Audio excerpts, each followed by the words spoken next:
सिर्फ 3 साल की उम्र में ही जबरदस्त हादसे के चलते यिनयांग आंखें जाग उठीं तो ये लड़का रोज रोज बेहद डरावनी आत्माओं और प्रेतात्माओं को देखने लगा। जैसे जैसे हालत बिगड़ती गई आसपास के लोग उसे पागल समझने लगे, मगर जब उसे अस्पताल ले जाया जा रहा था उसकी आत्मा पहले ही नर्क में पहुंच गई। वहां सिर्फ 3 मिनट में उसने जितने दानवों का सामना किया वो मानो 2.5 साल तक किसी शूरवीर युद्ध भूमि में मुफ्त की ट्रेनिंग पा चुका हो। जब उसके बार बार जब कॉन्स्टेंटाइन ये अफवाह सुनता तो डर के मारे तुरंत सिगरेट निकालकर गले से लगा लेता। धीरे धीरे ये उसकी बुरी आदत बन गई कि सिगरेट हमेशा हाथ में रहे। मरने के बाद स्वर्ग जाने की उम्मीद में कॉन्स्टेंटाइन रोज रोज घूमते उसने देखा कि उसकी बेटी जैसे किसी दानव के कब्जे में हो और बेहद अजीब अंदाज में उल्टा छत से लटक रही हो। इलाके के नामी पुजारियों को एक एक करके बुलाया गया लेकिन कोई भी उसे भगा नहीं पाया। आखिरकार मजबूरी में कॉन्स्टेंटाइन, लेकिन दानव ने उसका नाम सुनकर डरने के बजाय उल्टा उसका मजाक उड़ाया। जॉन ने बिना समय गवाए वो मेडल लड़की के माथे पर रख दिया। तुरंत उसके शरीर में छिपा दानव चीखने लगा और तड़पने लगा। टेबल पर रखी सिगरेट अभी और उसने कोने से टेलीफोन की तार निकाली और कुर्सी से खिड़की का शीशा तोड़ दिया। जैसे ही शीशा लाया गया उसने लड़की को खिड़की के पास खड़ा किया और टेलीफोन तार से एक साधारण सा लॉन्चिंग डिवाइस बना लिया। उसने सबको सख्ती से, लेकिन तभी एक आदमी जिज्ञासा में नीचे झांक बैठा। क्षण भर में उसका शरीर जैसे दानव ने चूस लिया हो। वो देखते ही देखते बूढ़ा हो गया। दानव ने भी थोड़ा बल पाकर जोर से छटपटाना शुरू किया, मगर उसने कॉन्स्टेंटाइन की तेजी का, लेकिन बदकिस्मती से वो खिड़की में अटक गया।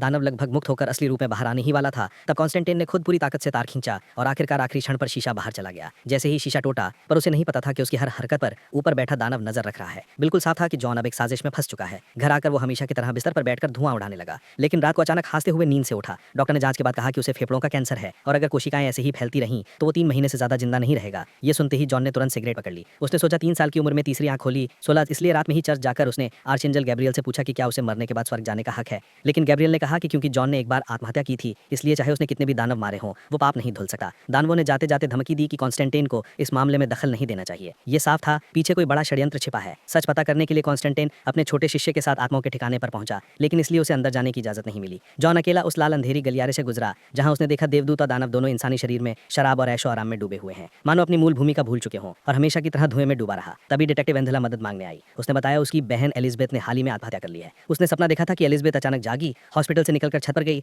बड़े क्रॉस लेकिन ये सुनकर कि एलिजबेथ आत्महत्या कर चुकी है और उसकी आत्मा नरक में जाएगी जॉन को कोई दिलचस्पी नहीं रही। उसने एंजेला को टाल दिया, मगर उसके जाते ही घर में हलचल हुई। खिड़की के बाहर पछाइयां दौड़कर एंजेला की ओर जा पड़ी और गंधक से लिपटा कपड़ा जलाकर रोशनी की। दानव सीधे एंजेला की ओर बढ़े जा रहे थे। जॉन को लगा कि ये एलिजबेथ से जरूर जुड़ा है। सच जानने के लिए जॉन ने एंजेला को पानी लाने को कहा। फिर जमीन से एक काला बिल्ली उठाई। जैसे जैसे दानव इस पास हुए बतरी से बतर विकार सामने आते गए। एलिजबेथ ने अंतिम क्षणों में हाथ से सफेद टैग जॉन की ओर फेंका और फिर नर के दानव उसे घसीट ले गए। जॉन ने जैसे तैसे संकेत उठाया और पवित्र जल की मदद से इंसानी दुनिया में लौट आया। एंजेला ने चिंतित होकर पूछा। जॉन ने कहा उसके हाथ पर अजीब निशान था। जॉन ने वो निशान अपने दूसरे साथी को दिखाया जो बहुत विद्वान था। उसने हेल्स बाइबल पलट कर देखा और बताया यह सेटन कमान की सबसे बड़ी ख्वाहिश है, धरती पर खून और मौत का अपना साम्राज्य खड़ा करना। आदमी ने हाथ में एक्सॉर्सिज्म का हथियार थामा और पवित्र जल की शक्ति के साथ दानवों पर हमला बोला। जहां से भी गुजरा मानो शेर जंगल में उतर आया हो कोई, लेकिन तेजी के बावजूद कॉन्स्टेंटाइन देर कर चुका था क्योंकि सेटन का बेटा मैमन पहले ही एंजेला के शरीर में प्रवेश कर चुका था। जॉन तुरंत आगे बढ़ा और अपनी शिष्या के साथ मिलकर एक्सॉर्सिज्म शुरू कर दिया। लेकिन जैसे ही दोनों को लगा उसे उम्मीद नहीं थी कि जॉन इतनी ताकत दिखा पाएगा, लेकिन वो एक इंसान था और देवदूत से उसकी तुलना नहीं हो सकती थी। बातचीत के दौरान गैब्रियल ने पूरा सच खोल दिया। उसका मानना था कि गॉड इंसानों पर जरूरत से ज्यादा दयालु है। उसने कहा कि केवल वही इंसान गॉड की कृपा के लायक है जो हेल जैसी कठिनाइयों से गुजर कर बचे। इसलिए वो चाहता था कि मैमन को धरती पर लाकर इंसानों के लिए नर्क बना दे। गैब्रियल ने जॉन का मजाक उड़ाया और एक हल्की फूंक से उसे सैकड़ों मीटर दूर फेंक दिया। फिर एंजेला के पास जाकर मैमन को जन्म देने की तैयारी करने लगा। जॉन जानता था अब उसके पास कोई रास्ता नहीं बचा। उसने पहली बार सच्चे दिल से गॉड से प्रार्थना की, लेकिन चाहे जितनी भी विनती करें तभी इसी कमरे में जन्म लेने वाला है। लूसीफर तुरंत वहां पहुंचा और सच देख लिया। गैब्रियल ने उसे रोकने की कोशिश की, लेकिन अब वो गॉड की कृपा से वंचित हो चुका था। गुस्से में लूसीफर ने मैमन को फिर से हेल में कैद कर दिया। इसके बाद यूसीफर ने बिना सोचे मान लिया और जॉन की आत्मा ले जाने लगा। लेकिन तभी अचानक उसका शरीर भारी होने लगा। एक तेज रोशनी कमरे में फैली और जॉन ऊपर उठने लगा। गॉड ने उसकी कुर्बानी स्वीकार कर ली थी। जॉन अब हेवन जाने वाला है, क्योंकि अगर वो जिंदा रहेगा तो किसी दिन फिर गुनाह करेगा और उसकी आत्मा हेल में पहुंचेगी। आखिर में जॉन ने स्पिरिट ऑफ डेस्टिनी एंजेला को सौंप दिया और दूर खड़ा आसमान की ओर देखने लगा। इस बार उसने जेब से सिगरेट नहीं निकाली।